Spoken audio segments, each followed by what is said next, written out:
Hello everyone, it is me, Gina White with the House of White. And today on Antique Adventures, we're going to talk about something that has to do with the insides of dresses. And the insides of antique clothing, extant clothing, is one of my favorite things to delve into and research and really take a good look at, because you see before you a beautiful dress, a beautiful bodice, and a lot of times when you go to museums or you see things online, what you see is the beautiful outside. And that's awesome and all, but what you don't see is the inside. Now this dress is beautifully made inside, is beautifully put together, as you can see with all that red stitching. That's not why we're looking at this bodice right now.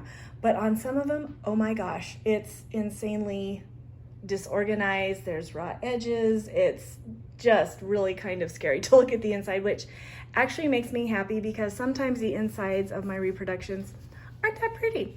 So it's good to know that the ladies, our ancestors who wore these before us, did the same thing. Anyway, what we're going to be talking about today are dress shields. And before the invention of deodorant, and anti-perspirant, not deodorant, that's different. Anti-perspirant, and even until today, dress shields were worn to protect dresses from perspiration. Now, I have this bodice here. This bodice was donated to me by a lady named Elvia Strouch, and her daughter, Jeanette Dewey, I went to school with, kindergarten to maybe third grade, I believe. And a long time ago, she found out that I collected and educated people with extant clothing, and she donated this to me from her family. Isn't it beautiful? It's made out of silk, and this is jacquard. Anyways, just beautiful. And here are the buttons. And of course, you saw the inside. Beautifully done. But what we're going to talk about and focus on today is this right here. So ladies back then, again, they did not have anti-perspirant, and this is what would happen if you did not have dress shields. You can see the perspiration line here, and then on the inside,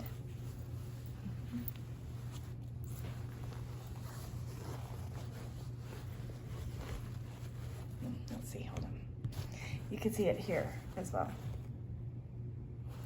So what ladies did, now this is not a very easily washed article of clothing because it is silk, and it has, let's see, okay.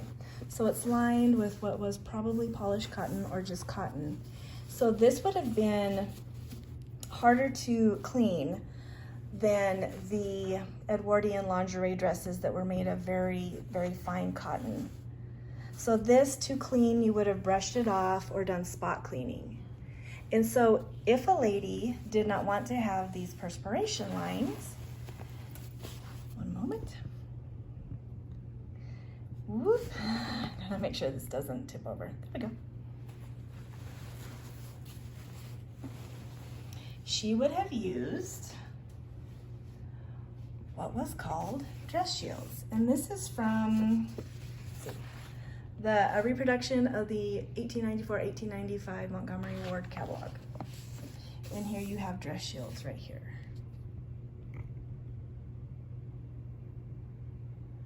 And then in the, I believe this is the 1804 Sears Roebuck catalog, a reproduction. So they sold them here. The oldest advertisement I have seen is from the 1860s. And so I do know that they used them as far back as then, and they are still using them now. So obviously they worked. And this is a pair.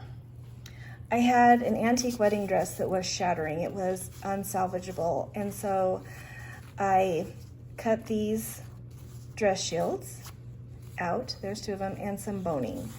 So this side up here, it feels like a very crisp fabric, almost like an oilcloth. And then this side is cotton. And I've got examples that are still in dresses to show you, but they would have tacked these points right here on either side of the underarm of the dress, or pinned it so it could be removable to use on the next dress. And then this would have sat on that armpit area, you know, where your shoulders up here, and here's your body on this side, and then your arm goes under this side, and it would have, gonna say it, it would have soaked up the sweat, and this side would have kept it from leaking over onto the garment. Very neat, huh? Okay, here is our first extant dress, and this is a wedding dress that was given to me or donated to the House of White Traveling Museum by my very sweet friend Brendan Miranda. I'm going to very carefully bring this over. And again, I have washed my hands, so there are no oils. But here's this one. And you see the little perspiration stain, and this is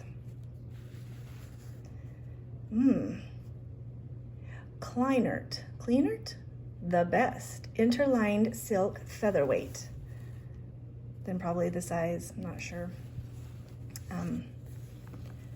But on this side, you have, looks like oilcloth, maybe some treated cloth so that it did not soak over onto the outside of the fabric, and the inside of this is shattering so horribly. I've got to decide if I'm going to just leave it as is or make a new interlining. Thank the Lord that the outside is still in fantastic condition. So you can see no breaking in the silk. But yeah, there's quite a large one. Here's this other one from the 1890s. I'm sure you could get them in varying sizes depending on your need. But this is an Edwardian, maybe 1909, 1910 silk wedding dress. Just absolutely beautiful. And we will carefully move it to get to the next one.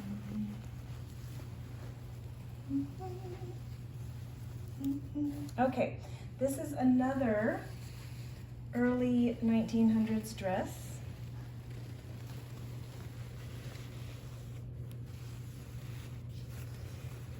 And this one is, these dress shields are very fascinating because there's, if you can hear that, I don't know if that was a layer of sawdust that they put in there. I'm not quite sure.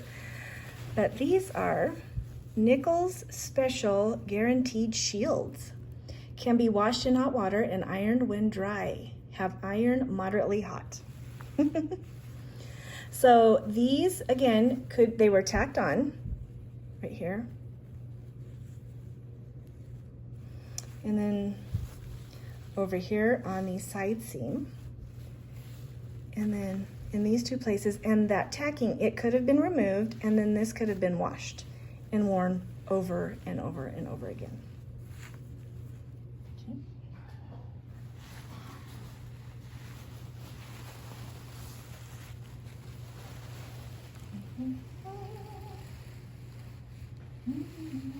Hold on.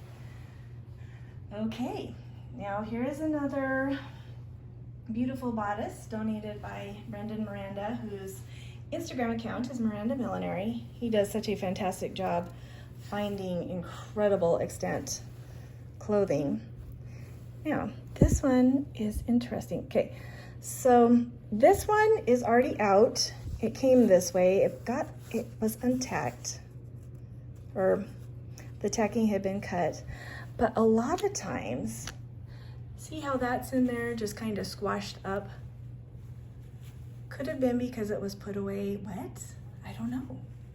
I'm gonna leave that there because I don't want to hurt the fabric. But this one right here is very interesting. It looks like jersey material. This is from the Leader.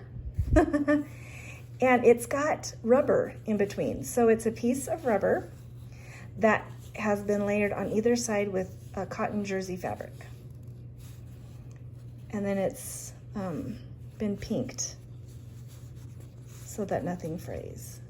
And again, these could have been removed and washed and used over and over and over again.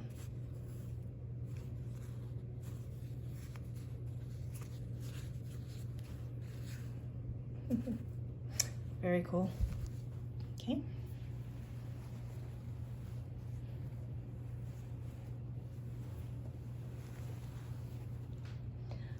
right, and our last piece of antique clothing, hold on, I'm gonna move this wedding dress.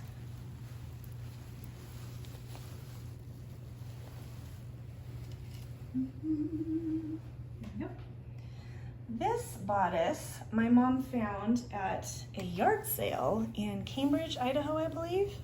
The lady did not know what she had, and so Mom bought this. It actually comes with a skirt. It's from 1892 because the sleeves are in a fashion. Actually, I shouldn't say it is absolutely from 1892, but the sleeves indicate that it could be from 1892 because these fall down quite below the elbow, which was the fashion in that year. But it is made of silk, this really fun figured, nope, printed silk, and then a beautiful butter yellow plain silk and some really pretty lace. Oops, sorry. And then on the inside here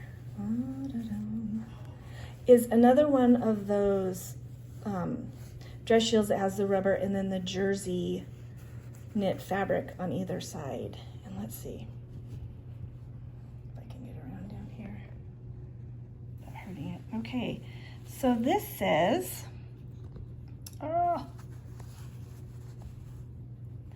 trademark, is that Campbell's? Canfield, I don't know, can't read it very well. These were copyrighted February 1st, 1870, 1876, 1878. Let's see, extra fine. Okay, I'm gonna move this around.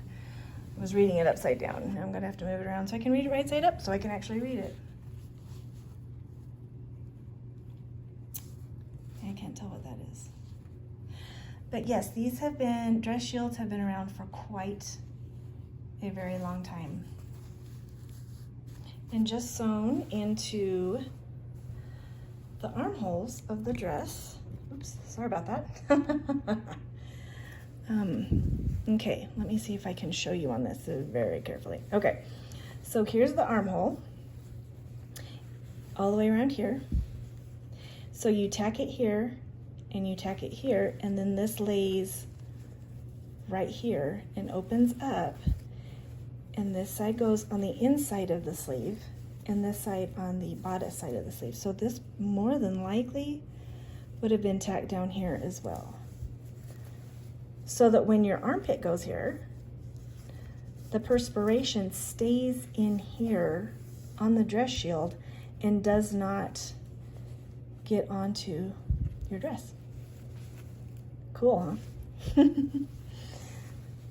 All right, well, thank you for watching along with us, that's so funny, the mouse in my pocket, with me during Antique Adventures today, and I hope you enjoyed the video on, oops, here we go, on Victorian and Edwardian dress shields.